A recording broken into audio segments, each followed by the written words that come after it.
नमस्कार दोस्तों, स्वागत है आपका आज की बेहद बड़ी और ज़रूरी खबरों में। लेकिन खबर में आगे बढ़ने से पहले अगर आप भी गरीबों की मदद में उतरी कांग्रेस पार्टी का समर्थन करते हैं तो आप अभी इस वीडियो को लाइक कीजिए और इस लाल बटन को दबाकर चैनल को फ्री में सब्सक्राइब करके घंटी बजाइए और कमेंट में लिखें जय हिंद। रुख करते हैं पहले खबर की तरफ। महाराष्ट्र में सियासी हलचल तेज, पवार उद्धव मिले, संजय रावत बोले सरकार को खतरा नहीं। जी हां दोस्तों, देश में कोरोना वायरस का महासंकट चल रहा है और इससे सबसे अधिक प्रभावित महाराष्ट्र है। लेकिन महाराष्ट्र में ही एक बार फिर सियासी हलचल तेज हो गई है। यहां उद्धव सरकार को लेकर कई तरह की अटकलें लगाई जा रही हैं। इस बीच मुख्यमंत्री उद्धव ठाकरे ने एनसीपी प्रमुख शरद पवार से मुलाकात की है। वहीं दूसरी ओर भाजपा नेता और पूर्व सीएम देवेंद्र फडणवीस ने भी प्रेस कॉन्फ्रेंस बुलाई है। बीते कुछ दिनों से लगातार महाराष्ट्र में सियासी उठापटक हो रही है। इस बीच बीते दिनों उद्धव ठाकरे और शरद पवार की मुलाकात हुई है, जिसमें दोनों नेताओं ने मौजूदा हाल को समझा।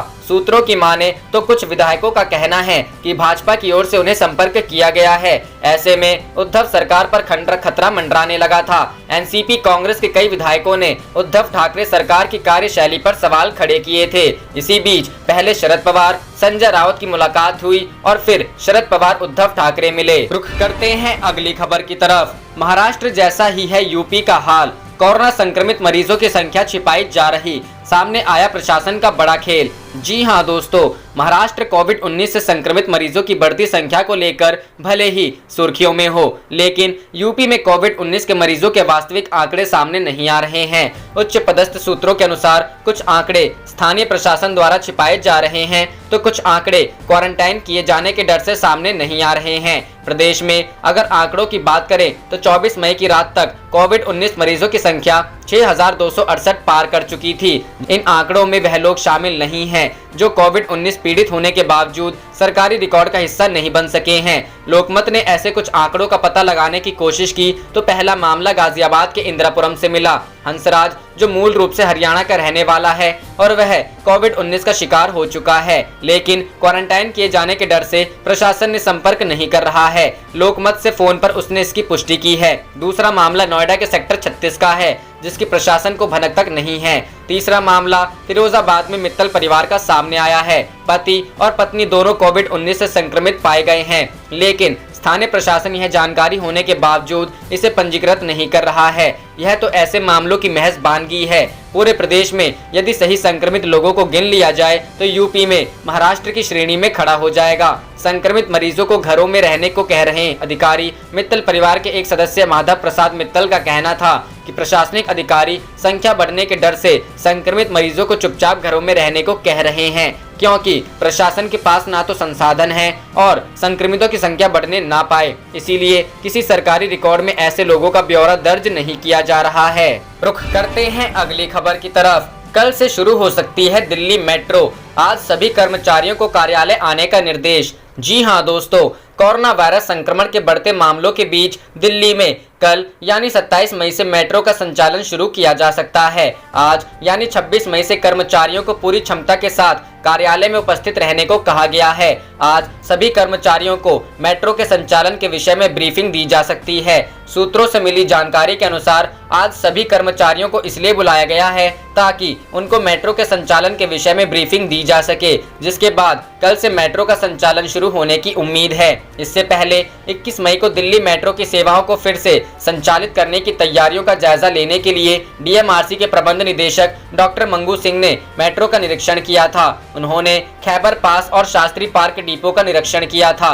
बता दें कि चौथे लॉकडाउन में मेट्रो को चलाने की अनुमति केंद्र सरकार ने नहीं दी है। हालांकि मेट्रो संचालन के लिए पूरी तरह से तैयार है, लेकिन कोरोना संक्रमण के खतरे को देखते हुए मेट्रो का संचालन फिलहाल के लिए रोका गया है। दिल्ली सरकार ने लॉकडाउन 4 में मेट्रो के संचालन की अनुमति केंद्र से मांगी थी। दिल्ली हाईकोर्ट ने डीएमआरसी को दिया था ये आदेश। वहीं कोरोना संक्रमण के खतरे के बीच दिल्ली हाईकोर्ट डीएमआरसी को निर्देश दे चुका है कि मेट्रो रेल के संचालन की अनुमति मिलने के बाद सोशल डिस्टेंसिंग को बनाए रखने के लिए पर्याप्त कदम उठाए जाएं। कोर्ट ने कहा कि मेट्रो के कोच का पूरी तरह से पैक होना कोरोना महामारी के बीच एक खतरनाक स्थिति को पैदा कर सकता है। कोरोना संकट में खतरनाक हो सकता है मेट्रो का सफर, दिल्ली हाईकोर्ट ने चेताया। बदल जाएंगे मेट्रो में सफर के नियम। केंद्र सरकार ने लॉकडाउन के चौथे चरण में मेट्रो के संचालन की अनुमति नहीं दी है, जबकि मेट्रो ने संचालन की पूरी तरह से तैयार कर ली है।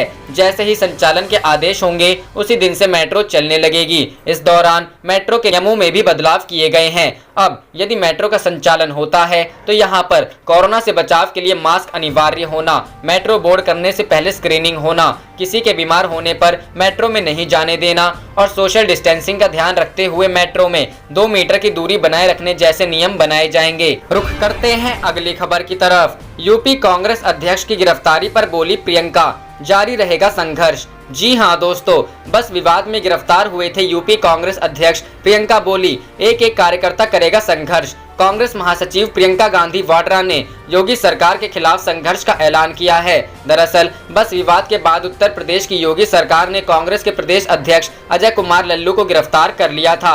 अभी उन्हें रिहा नहीं किया गया है। अजय कुमार लल्लू की गिरफ्तारी के विरोध में प्रियंका गांधी ने संघर्ष का ऐलान किया है। मंगलवार को प्रियंका गांधी वाड्रा ने ट्वीट करके लिखा, यूपी कांग्रेस के अध्यक्ष अजय कुमार लल्लू ने संघर्षशील श्रमिक जीवन बिताकर राजनीतिक मुकाम हासिल किया है। 19 मई को यूपी सरकार ने जिस दुर्भावना के साथ उन्हें जेल में डाला है वो साफ दर्शाता है कि विपक्ष के सकारात्मक सेवा भाव को यूपी सरकार द्वारा ठुकराया और दबाया जा रहा है। संघर्ष का ऐलान करते हुए कांग्रेस महासचिव प्रियंका गांधी वाड्रा ने कहा, यूपी सरकार के दबाव के आगे अजय कुमार लल्लू नहीं झुकेंगे और कांग्रेस पार्टी का काम नहीं रुकेगा। जब तक उन्हें न्याय नहीं मिलेगा तब तक यूपी कांग्रेस का एक एक कार्यकर्ता उनके लिए आवाज उठाएगा और संघर्ष जारी रखेगा। बस विवाद के दौरान उत्तर प्रदेश कांग्रेस कमेटी के अध्यक्ष अजय कुमार लल्लू और विवेक बंसल को आगरा पुलिस ने गिरफ्तार कर लिया था। उनके ऊपर थाना फतेहपुर सीकरी में धारा 188 और 269 के अलावा महामारी एक्ट का मुकदमा कायम किया गया था। इसके बाद कांग्रेस प्रदेश अध्यक्ष को जेल भेज दिया गया था। रुख करते हैं अगली खबर की तरफ। श्रमिक स्पेशल का हाल, 30 घंटे का रास्ता 4 दिन से घुमा रही है ट्रेन, मजदूर परेशान। जी हां दोस्तों, प्रवासी मजदूरों के लिए रोजाना सैकड़ों श्रमिक स्पेशल ट्रेन चलाई जा रही है, लेकिन इनमें से कुछ ट्रेन ऐसी है जो बहुत देर से अपनी मंजिल तक पहुंच रही है। हालत ये है कि 30 घंटे का सफर 4 दिन में पूरा हो रहा है। रास्ते में भूख, प्यास और गर्मी से मजदूर परेशान हैं। मजदूरों के सब्र का बांध टूट रहा है और वह हंगामा करने के लिए मजबूर हो रहे हैं। दरअसल दिल्ली से बिहार की मोतिहारी जा रही ट्रेन 4 दिन में समस्तीपुर पहुंची, जबकि यात्रा महज 30 घंटे की है। मजदूरों का कहना है कि उन्हें मोतिहारी का टिकट दिया गया है और ट्रेन पिछले 4 दिनों से उन्हें घुमा घुमा कर ले जा रही है। लोगों का कहना है कि मुसीबत के वक्त वो घर लौट रहे हैं और अब ये सफर भी मुसीबत बन गई है। दिल्ली से मोतिहारी के लिए चली ट्रेन 4 दिनों में समस्तीपुर पहुंची, जहां ट्रेन में महिला को प्रसव पीड़ा शुरू हो गया तो उसे ट्रेन से उतारा गया। आलम यह था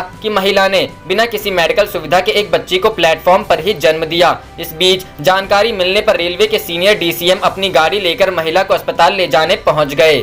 रुख करते हैं अगली खबर की तरफ। राहुल का वित्त मंत्री को जवाब, परमिशन दे तो पैदल यूपी चला जाऊंगा, मजदूरों का बैग भी उठाऊंगा। जी हां दोस्तों, कांग्रेस नेता राहुल गांधी ने मंगलवार को प्रेस कॉन्फ्रेंस की और मजदूरों की मुश्किलों पर बात की। इस दौरान राहुल गांधी ने वित्त मंत्री निर्मला सीतारमण के द्वारा किए गए हमलों का जवाब भी दिया। राहुल गांधी ने कहा कि मुझे मजदूरों से बात करके अच्छा लगता है और मुझे काफी कुछ सीखने को मिलता है, लेकिन अगर मुझे परमिशन मिलती है तो मैं पैदल ही उत्तर प्रदेश निकल जाऊंगा और मदद करना शुरू कर दूंगा मजदूरों की, लेकिन सरकार मुझे परमिशन नहीं देगी। बैग उठाने के तंज पर राहुल गांधी ने जवाब दिया कि अगर मुझे परमिशन दे दी जाती है तो मैं एक नहीं 10 मजदूरों के बैग उठाने के लिए भी तैयार हूं। बता दें कि बीते दिनों कांग्रेस नेता राहुल गांधी ने सुखदेव विहार में जाकर प्रवासी मजदूरों से मुलाकात की थी।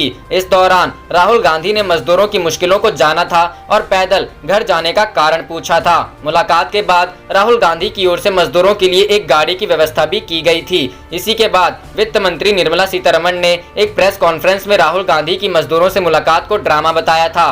वहीं कहा था कि इससे अच्छा होता कि राहुल गांधी मजदूरों की मदद करते और सामान उठाने में उनकी सहायता करते। कांग्रेस की ओर से इस मुलाकात की एक वीडियो भी साझा की गई थी। इतना ही नहीं, ईद के मौके पर भी राहुल गांधी ने टैक्सी ड्राइवर से मुलाकात की थी।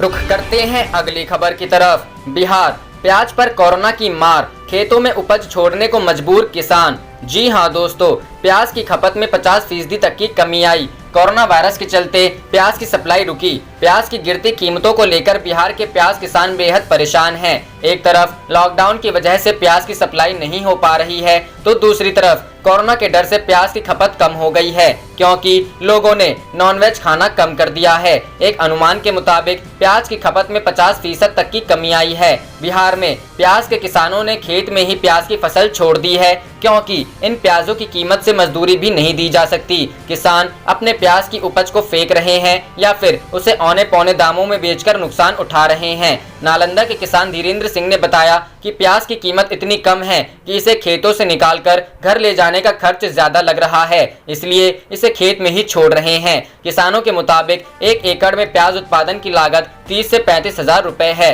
लेकिन अभी के हालात में लागत तो दूर, घर से और पैसे लगाने पड़ रहे हैं। इसे बाजार तक पहुंचाने में लागत 9 या 10 रुपए प्रति किलो है, लेकिन दाम मिल रहे हैं 4 से 5 रुपए प्रति किलो। इस बार प्याज की पैदावार बिहार में अच्छी हुई है, लेकिन आखिर में हुई ओलावृष्टि से फसल को क्षति पहुंची है। इस स्थिति में इसे ज्यादा दिन रखा भी नहीं जा सकता। इसकी वजह से किसान कम कीमत पर भी प्याज बेचने को मजबूर हैं। आप देख रहे थे आपका अपना चैनल जय हिंद जय भारत।